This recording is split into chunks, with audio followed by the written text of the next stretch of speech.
Hi అండి, welcome to my channel. నేను ఈరోజైతే నా లైఫ్ చేంజ్ చేసిన ఒక ఐడియా గురించి అయితే మీతో షేర్ చేసుకుంటాను. ఆ ఒక చిన్న ఐడియా నా లైఫ్ని అయితే పూర్తిగా మార్చేసిందని నేను అనుకుంటాను. హౌస్ వైఫ్గా ఉన్న నన్ను జాబ్ హోల్డర్గా మార్చింది అండ్ నా పూర్తి అట్మాస్ఫియర్ మార్చేసింది. నా యొక్క ఫైనాన్షియల్ స్టెబిలిటీని మార్చేసింది. నా విధి విధానాలు మార్చేసింది. పూర్తిగా నన్ను అయితే టాప్ మోస్ట్ పొజిషన్లో ఉంచింది కేవలం ఆ ఒక్క ఐడియానే అని నేను అనుకుంటాను. ఆ విషయాన్ని అయితే మీతో షేర్ చేసుకుంటాను. నా లైఫ్ ఎలా టర్న్ అయింది అన్న విషయాలను అయితే నేను మీతో షేర్ చేసుకుంటాను.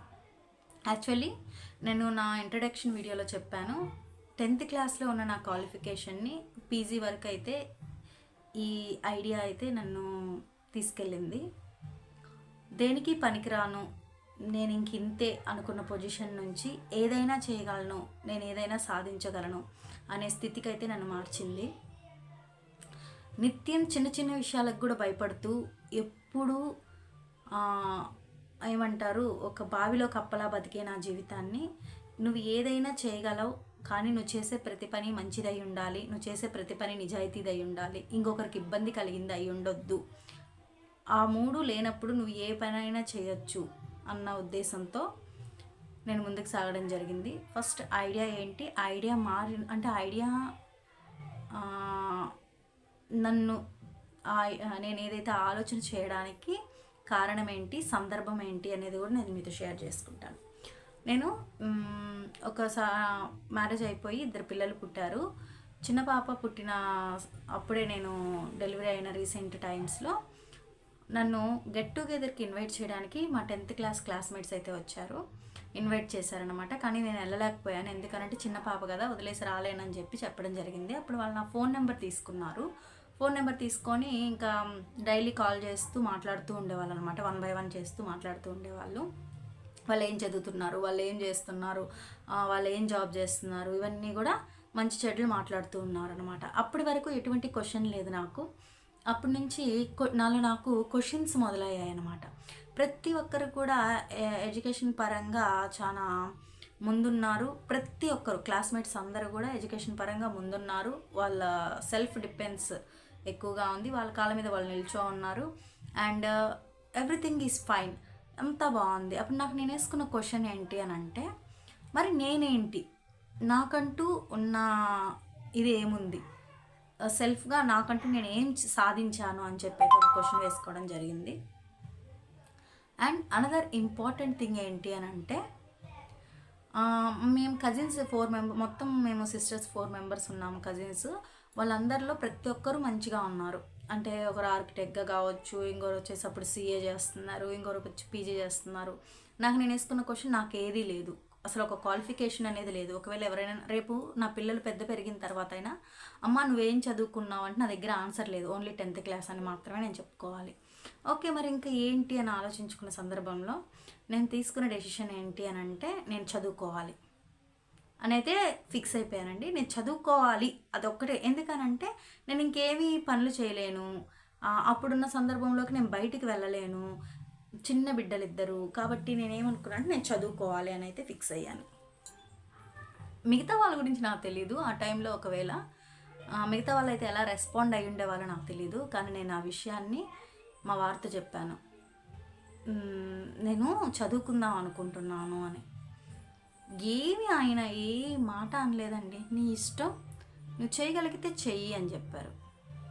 నీ ఇష్టం కదా, నువ్వు చేయగలిగితే చెయ్యి అన్నారు. నేను రియల్గా చాలా షాక్ అయిపోయా. ఫస్ట్ అయితే 2 పిల్లల్ని పెట్టుకుని ఎవరైనా క్వశ్చన్ చేస్తారు కదా, నువ్వే చదివేదానివి అయితే ముందే చదివి ఉండేదానివి కదా, నీకు ఎందుకు మ్యారేజ్ చేస్తారని అడుగుతారు. లేదా పిల్లల్ని పెట్టుకొని ఎలా మూవ్ ఆన్ అవుతావు అని అడుగుతారు. అసలు ఆయన ఏం అడగలేదు. నీకు ఓపిక ఉంది, నువ్వు చేయగలను అనుకుంటే చెయ్యి, నా నుంచి నీకు ఏ సపోర్ట్ కావాలన్నా ఉంటుంది అన్నారండి. ఒక్క మాటే మేబీ నేను ముందడుగు వేయడానికి ఆ మాటే నాలో చాలా ధైర్యాన్ని నింపింది. నెక్స్ట్ వెంటనే నేను వెళ్ళి, అంటే ప్రతి ఒక్క విషయం ఒక క్లైమాక్స్ లాగే సాగిందనమాట అక్కడ నుంచి నా ప్రయాణం. అప్పటి వరకు ఇల్లు పిల్లలు అన్నట్టున్న నా జీవితం అయితే అక్కడ నుంచి కొంచెం కొంచెం కొంచెం మూవ్ ఆన్ అవుతూ ముందుకెళ్ళిందనమాట. సరే నెక్స్ట్ ఏంటి అని అంటే, కాలేజ్కి వెళ్ళి అడిగాను. బట్ అక్కడికి వెళ్ళిన తర్వాత మళ్ళీ అక్కడ కూడా ఒక క్లైమాక్స్ ఏంటి అని అంటే, అమ్మ మీరు డిస్కంటిన్యూ అయ్యి 5 ఇయర్స్ అయిపోయింది, 5 ఇయర్స్ అయిపోతే రీకోర్స్ చేయాలి, అంటే ఏదైతే కోర్స్ అయిపోయిందో ఆ కోర్సును మళ్ళీ చదువుకోవాలి, ఎగ్జామ్స్ అటెంప్ట్ చేయడానికి కుదరదు అని చెప్పడం జరిగింది. లేదండి నేను మళ్ళీ కోర్స్ అంటే నాకు కుదరదు అది ఇది అని చాలా రిక్వెస్ట్ చేసుకున్నాను. అప్పుడు అక్కడ ప్రిన్సిపల్ మేడం, మా కాలేజ్లో ప్రిన్సిపల్ మ్యామ్ ఏమని చెప్పారంటే ఒకసారి చెక్ చేస్తాము అని చెప్తే, చెక్ చేస్తే ఇంకా 1 మంత్ టైం ఉందన్నమాట 5 ఇయర్స్ కంప్లీట్ అవ్వడానికి. సరేనని చెప్పి వాళ్ళు మళ్ళీ అమౌంట్ అయితే కట్టించుకున్నారు. పూర్తిగా సిలబస్లు అయితే అప్పుడు మారిపోయి ఉన్నాయి, అంటే నేను చదువుకుంటున్నప్పటికీ అప్పటికి సిలబస్ అయితే మారిపోయింది. ఓకేనని చెప్పేసి మళ్ళీ ఆ బుక్స్ అన్నీ కూడా నాకు కొన్ని తెచ్చిచ్చారు మా వారు.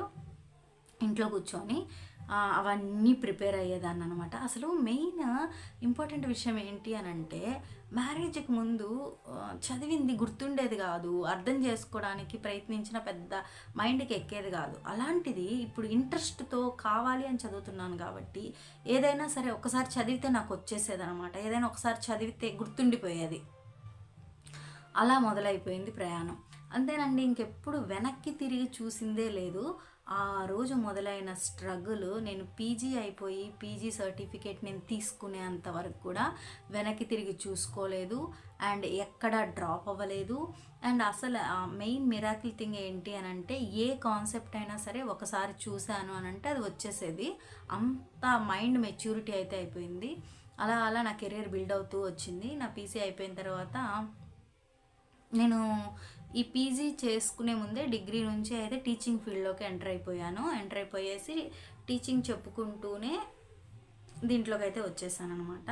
చదువుకుంటూ ఉన్నాను. అప్పుడే ఆ స్కూల్స్లో ఉన్న ఒక యాక్టివిటీ గురించి అయితే నాకు తెలిసింది, అదే అబాకస్ అండ్ వేదిక్ మ్యాథ్స్.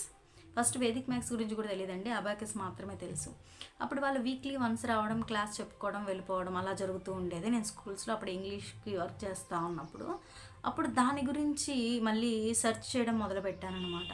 అంటే అందరూ వెళ్ళే మార్గంలో కాకుండా వీళ్ళు కొంచెం వెరైటీగా ఇంకొక దారిలో వెళ్తూ ఉన్నారు, ఇది ఎలా ఉంటుంది ఏంటని దాని గురించి మళ్ళీ రీసెర్చ్ చేయడం మొదలుపెట్టాను.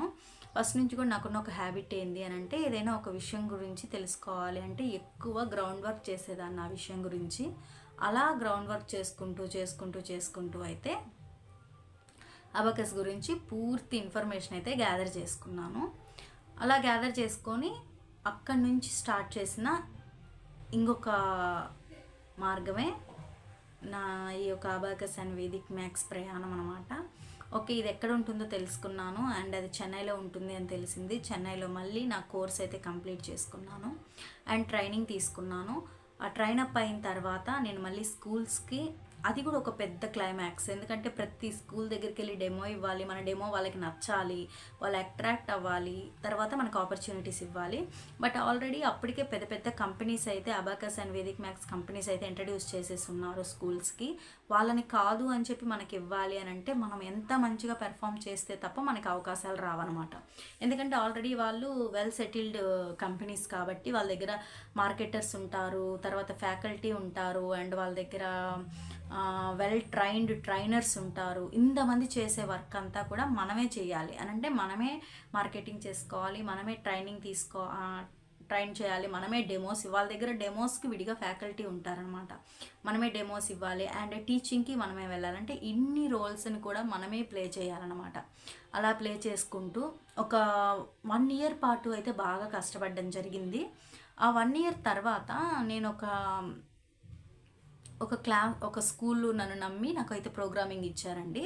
వాళ్ళు నమ్మిన నమ్మకాన్ని నేను పాడు చేయకుండా చాలా బాగా ఆ పిల్లలకైతే నేను ప్రోగ్రామింగ్ నేర్పించినప్పుడు లాస్ట్లో వాళ్ళు ఒక ఈవెంట్ కండక్ట్ చేశారు. ఆ ఈవెంటే నాకు ప్లస్ పాయింట్గా మారింది.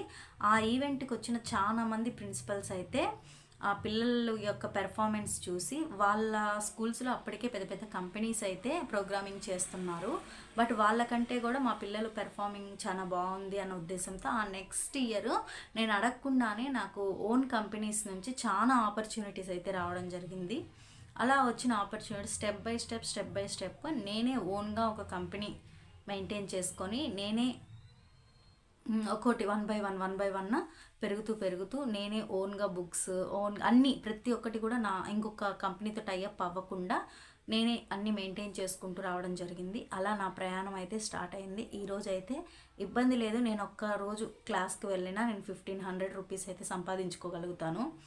జస్ట్ నేను వెళ్ళి యాక్టివిటీ మార్నింగ్ 10కి వెళ్ళి ఈవినింగ్ 3కి వచ్చేసినా కూడా నా యొక్క క్లాస్ వర్త్ అయితే నాకు వస్తుంది. చాలా హ్యాపీగా జర్నీ అయితే జరుగుతూ ఉంది. కానీ ఒకటి, ఈ జర్నీ అంతా జరగడానికి స్టార్టింగ్ డేస్లో 1 ఇయర్ పాటు ఏదైతే కష్టం పడ్డానో అది వర్ణనాతీతం అనమాట.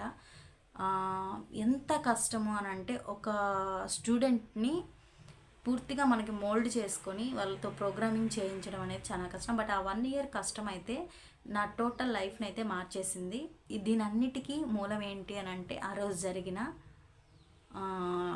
10th class get together. వాళ్ళు నా ఫోన్ నెంబర్స్ తీసుకోవడం అనమాట.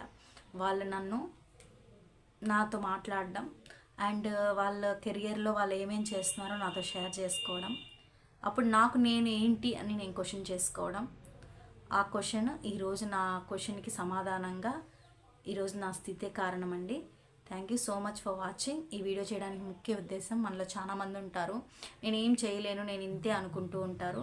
వాళ్ళకి ఒక చిన్న మోటివేషన్గా ఉంటుంది అన్న ఉద్దేశంతో అయితే ఈ వీడియో చేస్తున్నాను. Thank you so much for watching. మీకు ఈ ప్రొఫెషన్కి సంబంధించి ఏమైనా డౌట్స్ ఉన్నా మీరు కామెంట్ చేయండి. నేనైతే ఆన్సర్ చేయడానికి అయితే ట్రై చేస్తాను. Thank you so much for watching. Thank you.